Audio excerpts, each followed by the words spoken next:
আমাদের alkalinity test করতে হবে। হ্যাঁ, এটা খুব ইম্পর্টেন্ট। অ্যালকালিনিটি যদি আমাদের 100 থেকে 120 নার্সিং অবস্থায়, হ্যাঁ, যদি না হয় তাহলে আমাদেরকে ম্যানেজমেন্ট করে সেই 120 থেকে 150 বলে বা 100 থেকে 120 এই রেঞ্জের মধ্যে থাকলে খুবই ভালো। হ্যাঁ, আমরা টেস্ট করতেছি, দেখি অ্যালকালিনিটি কোন জায়গায় যায়। হ্যাঁ, ঠিক আছে, ওকে।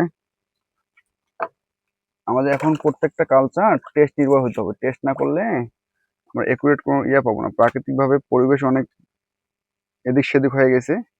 এদিক সেদিকটাকে ঠিকঠাক করতে গেলে আমাদের মেজারমেন্ট করতে হবে। ভাই, এই যে অ্যালকালিনিটি ব্যাপারটা একটু বলবেন আপনি? আসলে কম থাকলে কি হয় আর বেশি থাকলে কি হয়, কি কি দিলে কম বেশি করা যায়, আমরা একটু বলেন দেখি। অ্যালকালিনিটি হলো পানির খারত্ব।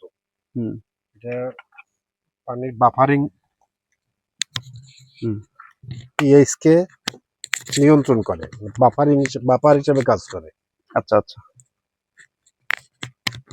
আমরা পানিতে চিংড়ি চাষের ক্ষেত্রে কার্বনেট হার্ডনেস, যেটা এখানে পানিতে কি পরিমাণে কার্বনেট, বাইকার্বনেট, হাইড্রক্সিল, এইগুলো আছে নেগেটিভ আয়ন, যেগুলো এগুলোর একটা উপস্থিতি নির্দেশ করে। হ্যাঁ, এগুলো পরিমাণটা নির্ধারণ করে। আর এটার স্ট্যান্ডার্ড মাপটা কত? যে আমাদের পোনা সারের ক্ষেত্রে হচ্ছে 100 থেকে 150 ভিতর থাকলে 100 থেকে 150 ভিতরে স্ট্যান্ডার্ড হয়।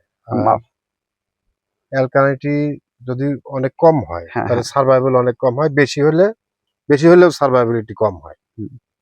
এই রেঞ্জের বাইরে গেলেই আমাদের মাছের বাঁচে থাকার হার কমে যাবে, তাই না? কমে যাবে। আর এটাকে যদি ঠিক করতে, যদি কম হয় কি দিয়ে ঠিক করবো, আর বেশি হলে কি দিয়ে কমাবো? কম যদি হয় তাহলে আমরা চুন জাতীয়, যেমন ক্যালসিয়াম কার্বনেট সোডা অ্যাপ্লাই করবো, আর বেশি হলে 2 অ্যাসিড অথবা নতুন পানি যোগ করে নিয়ন্ত্রণ করব। 4 5 ওকে, ঠিক আছে। 6 7 8 9 আর প্রত্যেক ফোঁটাতে 9 10 11 12।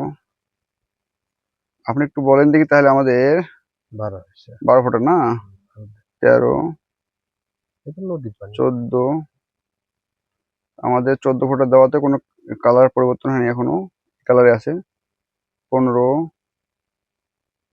16 এইবার আসবে 17। এই যে আমাদের কালার চেঞ্জ হয়ে গেছে। 170 সামান্য বেশি। সামান্য বেশি। অটোপালিশ, প্রোবায়োটিক, প্রিবায়োটিক দিলে হ্যাঁ হ্যাঁ কমে যাবে। আর এখানে লাইফ অর্গানিজম দিলে বা অ্যারেশন এবং অ্যারেশন দিতে হবে। হ্যাঁ, আর যদি হালকা চিটাগুড় দেয়, এখানে 170, তো এখানে প্রোবায়োটিক্স করার পরে অ্যারেশন দিলে আমাদের লেভেলে চলে আসবে। 170 খুব খারাপ না, মানে খুব ভালো তা কিন্তু না, মানে ছোট পোনার জন্য একটু বেশি আছে, একটু হালকা বেশি। ঠিক আছে, এগুলো মনে হয় এখানে ওই যে প্রোবায়োটিক, প্রিবায়োটিক এগুলো ওগুলো দিলে একটু চেন টানলে কমে যাবে সব। ঠিক আছে, ঠিক আছে, ওকে, ঠিক আছে, ভালো আছে। পানি ঠিক আছে, মোটামুটি খারাপ না। ওকে, এটা পর্যন্ত। তো আমরা এই পোনা ছাড়ার ক্ষেত্রে উইথাউট টেস্টিং কোনো পোনা দেবো না, কারণ প্রাকৃতিক পরিবেশ অন্যরকম হয়ে গেছে। অনেক সময় বোরিং থাকে নিচের থেকে, আর বোর্ডিং ওয়াটারে পানি দিতে তো অবশ্যই টেস্ট করতে হবে। 300-400 চলে যায়। 300 দিলে সার্ভাইভাবিলিটি অর্ধেকে চলে যাবে, কনফার্ম অর্ধেক চলে আসবে নিশ্চিত।